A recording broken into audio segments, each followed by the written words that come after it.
નમસ્કાર વિદ્યાર્થી મિત્રો, આજે આપણે એક કરતા વધુ પાસા એક સાથે ઉછાળવામાં આવે અને એક કરતા વધુ સિક્કા એક સાથે ઉછાળવામાં આવે તેવા સંભાવનાના દાખલાનો અભ્યાસ કરીશું। બે પાસા એક સાથે ઉછાળવામાં આવે છે તો કુલ પ્રયત્નો લખો। અહીં ચોપડીમાં તમારે રકમ એમ લખેલી છે કે એક ઉદાહરણ 13 કે 14 છે એમાંથી જોઈને એ પ્રયત્નો લખવાના છે, પરંતુ આપણે એ પ્રયત્નો જાતે કરવાના છીએ, તેથી એ પ્રયત્નો સૌથી પહેલા લખીશું અને પછી દાખલા નંબર 1 માં એમ છે નીચેનું કોષ્ટક પૂરું કરો અને બીજી વિગત પણ આપેલી છે। તો સૌથી પહેલા કોષ્ટક કઈ રીતના પૂરું કરવું તો એના માટે ટ્રીક હું શીખવાડું છું। સૌથી પહેલા આપણે બે પાસાને ઉછાળતા કુલ પ્રયત્નો કયા કયા મળીએ તે વિચારીએ। સૌથી પહેલા પહેલો પાસો ઉછાળીએ। ધારો કે તમારા જોડે બે પાસા પડ્યા છે અને પહેલો પાસો ઉછાળો, એના ઉપર એક પડ્યો એટલે કે પહેલા પાસા ઉપર આપણે એક ફિક્સ કરી દઈએ છીએ। પહેલા પાસા ઉપર આપણે એક ફિક્સ કરી દઈએ છીએ। હવે બીજો પાસો ઉછાળીએ તો તેના ઉપર 1 2 3 4 5 6 એટલે કે 1 થી લઈને 6 સુધીના પ્રયત્નો પડી શકે। અહીં મેં લખ્યા નથી, પરંતુ તમારે બધા જ પ્રયત્નો અહીં પૂરા લખવાના છે। 1 4 1 5 અને પછી 1 6।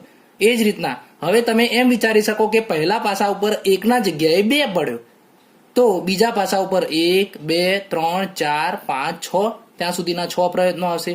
હવે આપણે એમ વિચારી શકીએ કે પહેલા પાસા ઉપર 3 પડ્યો, બીજા પાસા ઉપર 1 2 3 4 5 6, પહેલા પાસા ઉપર 4 ફિક્સ કરો, પછી પહેલા પાસા ઉપર 5 ફિક્સ કરો, પછી પહેલા પાસા ઉપર 6 ફિક્સ કરો। આ રીતના કુલ પ્રયત્નો 6 6 6 6 એવું કુલ પ્રયત્નો 6 લાઈન બનશે। તેથી છાયો 36 પ્રયત્નો કુલ પ્રયત્નો થશે। એટલે બે પાસાને ઉછાળતા કુલ પ્રયત્નોની સંખ્યા 36 મળે। આ પ્રયત્નો બધા જ તમારે ફરજિયાત લખવાના છે। હવે આપણે એ વિચારવાનું કે આ પાસા પરના અંકોનો સરવાળો, પાસા પરના જે અંકો પડ્યા છે એનો સરવાળો, તો તમે વિચારી શકો કે નાનામાં નાનો સરવાળો કેટલો થઈ શકે? તો નાનામાં નાના અંક કયા પડી શકે? 1 અને 1। તો 1 અને 1 નો સરવાળો 1 વત્તા 1 કરીએ તો 2 જવાબ આવે। એટલે પાસા પરના અંકોનો સરવાળો નાનામાં નાનો કેટલો પડી શકે? 2। હવે ધારો કે હું આનો સરવાળો કરું તો 2 વત્તા 1 એટલે કે 3 થાય, એટલે કે 2 થી ચાલુ થાય। પાસા પરના અંકોનો સરવાળો ઓછામાં ઓછો 2 પડે અને વધુમાં વધુ પાસા ઉપર કેટલા પડે? તો 6 અને 6 પડે, એટલે કે 6 વત્તા 6 એટલે કે વધુમાં વધુ સરવાળો 12 થાય। એટલે તમને આ કોષ્ટક IMP છે જે તૈયાર કરવાનું છે, જે હું તમને ટ્રીકથી શીખવાડું છું। પાસા પરના અંકોનો સરવાળો ઓછામાં ઓછો તમને સમજાઈ ગયું, 2 પડી શકે અને વધુમાં વધુ 6 વત્તા 6 એટલે 12 પડી શકે। એટલે કે પાસા પરના અંકો 2 3 4 5 6 7 8 9 10 11 12 એવો સરવાળો લઈ શકાય। હવે એના પ્રયત્નો એટલે કે આ 36 પ્રયત્નોમાંથી એવા કેટલા પ્રયત્નો છે કે જેમાં પાસા પરના અંકોનો સરવાળો 2 થતો હોય? તો તમે અહીં ટેબલ ઉપરથી જોઈ શકો છો ખાલી એક જ આ એવો છે કે જેમાં સરવાળો 2 થાય, એટલે કે એવા પ્રયત્નોની સંખ્યા 1 આવે। હવે આ વસ્તુ આપણે એક ટ્રીકથી યાદ રાખવાનું છે। પાસા પરના અંકોનો સરવાળો 3 થાય તો એવા પ્રયત્નો તમારે 1 2 અને 2 1 આ બંને આવશે।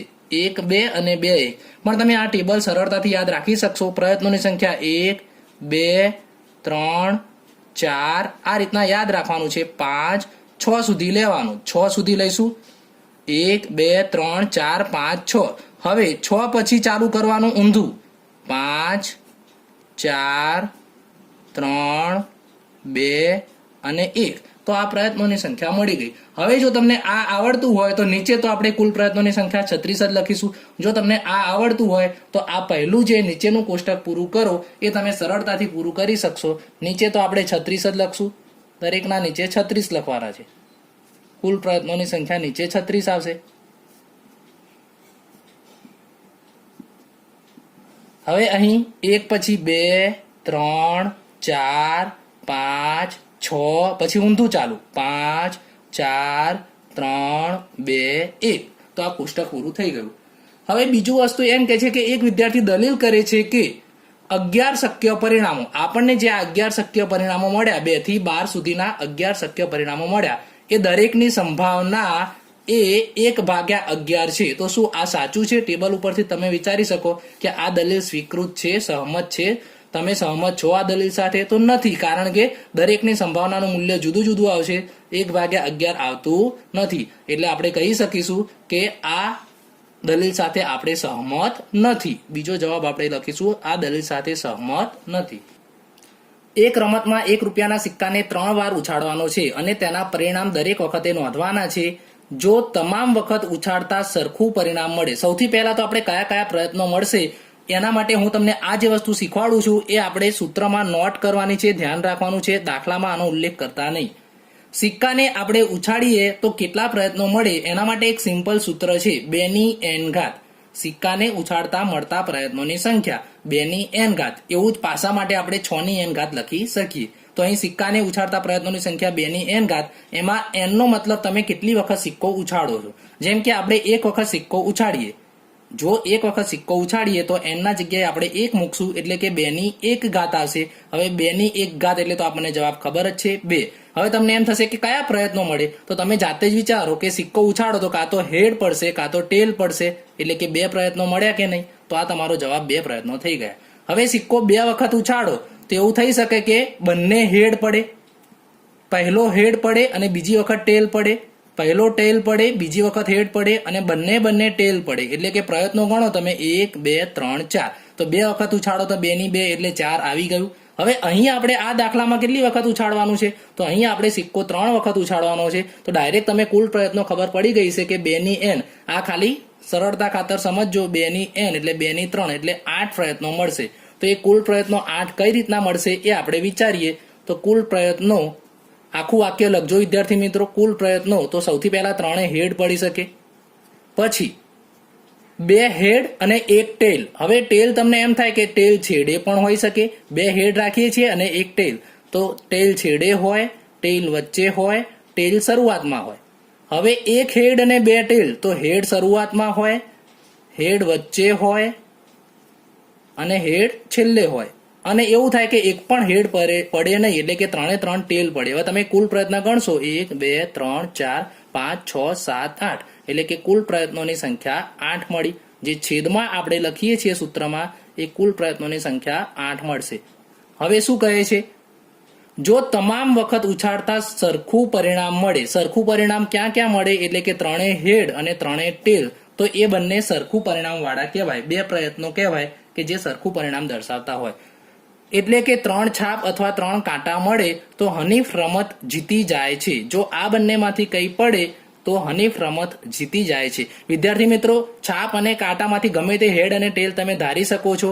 જનરલી છાપ માટે આપણે હેડ ધારીએ છીએ અને કાંટા માટે ટેલ ધારીએ છીએ. અન્યથા હારે છે તો હનીફ રમત હારે. અન્યથા હારે છે એટલે કે આના સિવાયમાં હનીફ રમત હારે છે. એટલે કે કેટલા પ્રયત્નો છે, 1 2 3 4 5 6.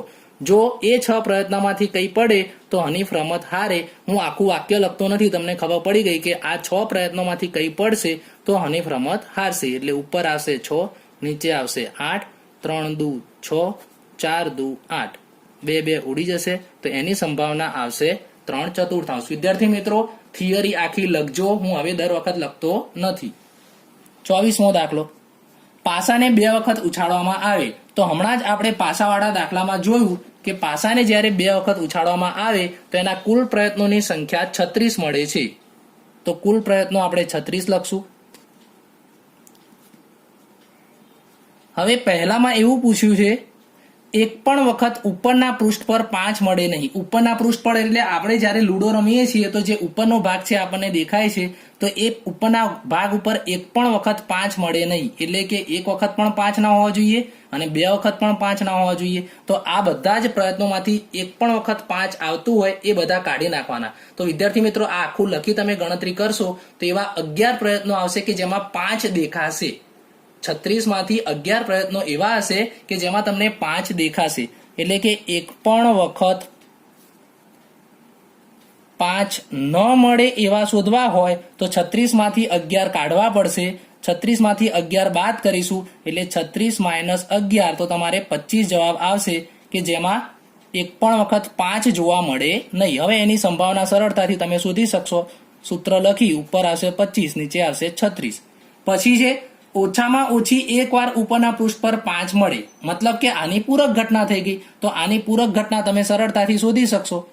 હવે 5 મળે એવું પૂછ્યું છે. પહેલામાં 5 ન મળે હતું, હવે 5 મળે એ પૂછ્યું. તો એની પૂરક ઘટના તમે કઈ રીતના શોધી શકશો, તો P of A bar theory લખી લખજો. 1 - P of A એટલે કે 1 - 25/36 તમને મેં ડાયરેક્ટ શીખવાડ્યું હતું કઈ રીતના આવશે. 36 માંથી 25 બાદ કરી દો એટલે પેલા જે 11 હતા એ 11 ઉપર જવાબ આવશે. તો 11/36. થિયરી લખજો વિદ્યાર્થી મિત્રો, ભૂલતા નહીં. દાખલા નંબર 25 ખાલી તમારે ટૂંકમાં પૂછાય છે. નીચેનામાંથી કઈ દલીલ સાચી છે અને કઈ સાચી નથી. કારણ પૂછાતું નથી તો પણ તમને જોઈને સમજણ પડી જશે કે સાચું શું છે ને ખોટું શું છે. અહીં બે સિક્કાને એક સાથે ઉછાળવામાં આવે તો હમણાં જ આપણે જોયું કે કુલ પ્રયત્નો 8 મળશે.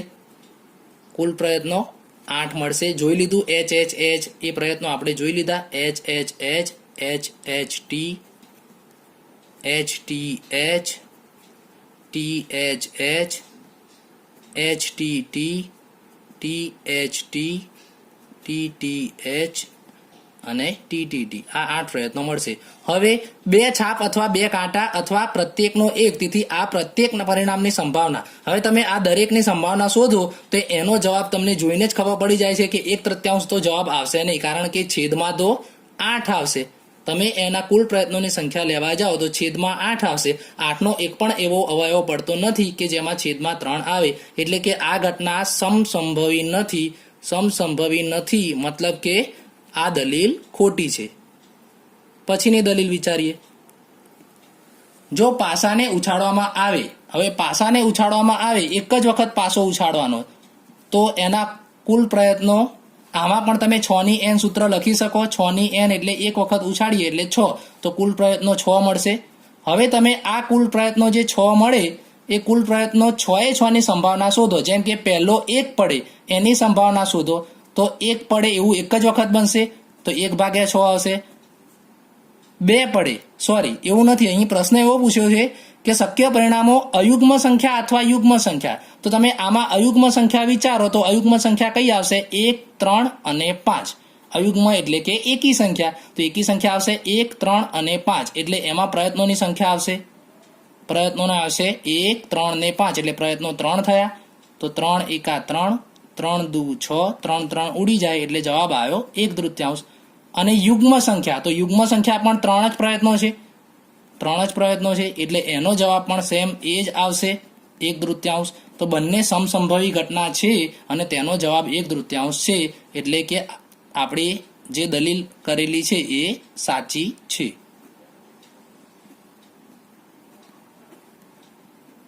વિદ્યાર્થી મિત્રો, અહીં આપણા સ્વાધ્યાયના દાખલા પૂરા થાય છે. હવે નેક્સ્ટ લેક્ચરમાં આપણે ઉદાહરણ જોઈશું.